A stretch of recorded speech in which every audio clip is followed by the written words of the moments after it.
E aí, galerinha? Aqui é a Vitória Mineblocks e o vídeo de hoje não é nem um pouco feliz, tá? Infelizmente. Acontecido uma coisa na minha vida muito injusta e que eu preciso falar com vocês porque eu tô sendo silenciada. Primeiramente, eu tô sozinha nesse quarto aqui, tá? Ó, tô sozinha. O que tá acontecendo? O meu pai veio pra justiça e começou a dizer que minha mãe está me maltratando, que ela tá me fazendo cárcere privado, fazendo um monte de coisa, que é crime, né, óbvio. E estão do lado dele, os órgãos públicos. Ministério Público, Conselho Tutelar, inclusive. Eu tô quase indo para um abrigo por conta de denúncias falsas do meu pai. O meu pai cometeu violência doméstica contra minha mãe. E isso foi 1% das coisas que ele já fez. E comigo também, ele cometeu diversos abusos. Quando eu tinha 11 anos de idade, meu pai me colocou sem roupa na frente dele. E eu já tinha corpo, já tinha seios. E ele me colocou pelada na frente dele, com 11 anos de idade, tá? E ele me obrigou a ficar sem roupa na frente dele. E eu tentava tampar, né? Porque eu tava me sentindo extremamente desconfortável e mal. Eu tava chorando, pedindo pra ele, eu tava implorando pra ele deixar eu me vestir e deixar eu me tampar. E ele começou a gritar, dizendo que ele não era pra mim tampar e que era pra mim soltar a mão. Uma criança de 11 anos de idade. E isso foi pouco, perto de tudo que ele já fez. Eu cresci vendo meu pai tentando matar minha mãe. Eu cresci vendo meu pai maltratar minha mãe. E antes que alguém pergunte, por que sua mãe demorou 12 anos para se separar do seu pai? Porque ele ameaçava matar os meus avós, que são os pais da minha mãe. Muita coisa aconteceu enquanto a minha mãe trabalhava. Ele ficava trazendo um monte de pessoas pra dentro de casa. Eu ficava sozinha com ele e ele trazia uns amigos dele pra dentro de casa com uma criança, menina dentro de casa. E ele já chegou a quebrar computadores no soco.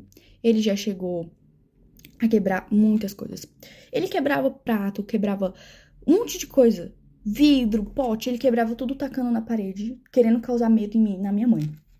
Ele ficava, quando eu usava regatinha assim, e vinha o detalhezinho, ele ficava fixado naquela blusa, ficava olhando como se eu fosse um objeto.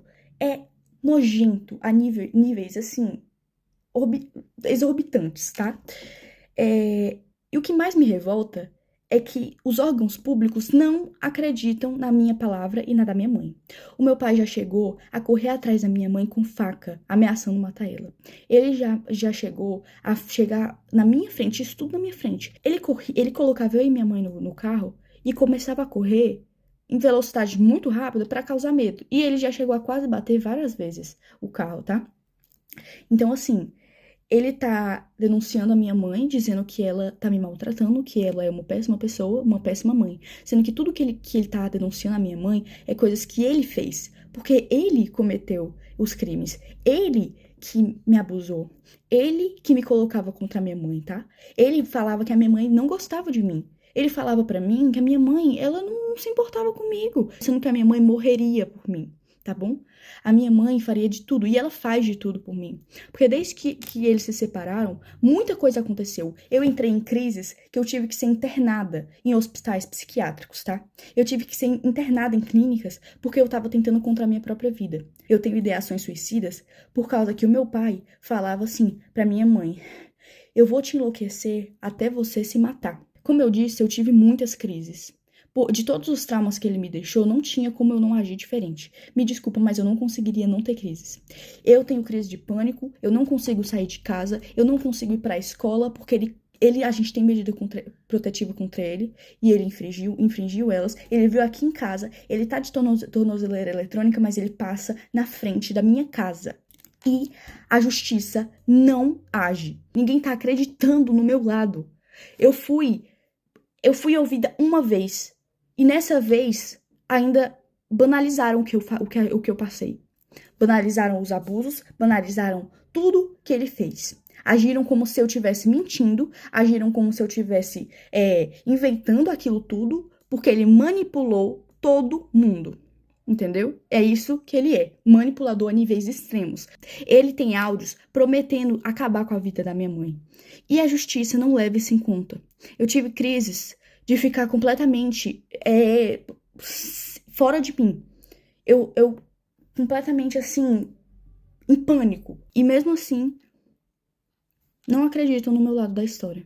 Porque dizem que, você não tem provas de que ele abusou você. Então todos os traumas não são provas. Porque a gente, enquanto tava sendo abusado, o que a gente ia fazer? A gente ia pegar um celular e começar a gravar pra ele matar a gente na mesma hora? Eu acho que ninguém tá entendendo aqui da justiça daqui da minha cidade, que eu moro em Tianguá, Ceará. E eu quero denunciar o Conselho Tutelar. Porque ninguém tá dando voz às vítimas de verdade, estão dando voz ao abusador. Entendeu? Porque o Conselho Tutelar dá informação pra ele, porque ele já foi motorista do Conselho Tutelar daqui de Tianguá. E ele tem essas amizades.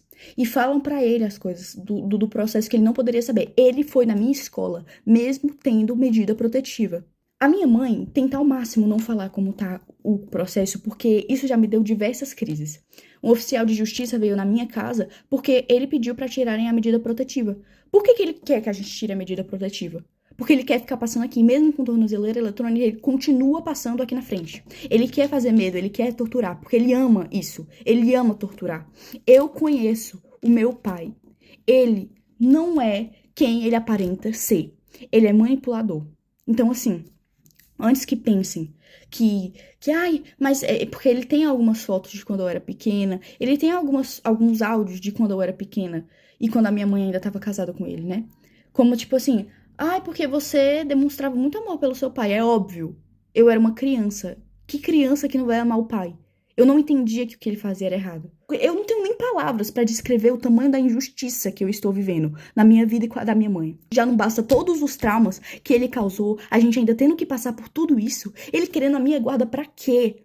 O que ele quer fazer comigo? Isso é um absurdo. Completamente absurdo. Eu não queria ter que transformar o meu canal, infelizmente ter que falar sobre isso no meu canal, mas é a única forma, porque a justiça não está sendo feita. E se não querem me ouvir, eu vou fazer com que eu seja ouvida, entendeu? Então, assim, saiba, Conselho Tutelar e Ministério Público, que o que vocês estão fazendo é um absurdo. Vocês não estão acreditando na versão da vítima. Vocês estão preferindo escutar um abusador. Isso é um absurdo. Eu não tenho nem palavras pra descrever o tamanho do choque que eu tenho, tá? Tudo que ele tá denunciando, o cárcere privado, maus tratos, era tudo isso que ele fazia. Era exatamente isso que ele cometia. Ele proibiu eu e minha mãe de a gente de sair de casa. A gente não podia sair de casa. E se saísse, ele surtava e quebrava as coisas. Tô cansada de ter que viver com medo, porque eu tenho medo de sair de casa.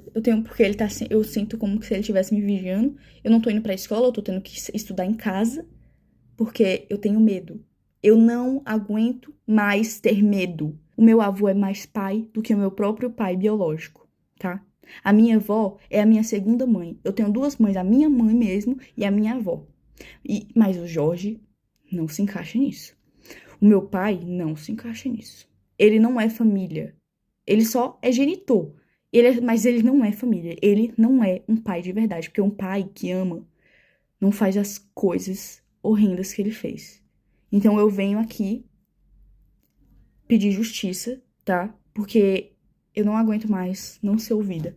E eu quero pedir perdão se isso causou gatilho pra alguém, mas é o que tá acontecendo. Eu não posso esconder mais isso. Porque vocês me acompanharam desde que eu tinha 8 anos, então vocês merecem saber.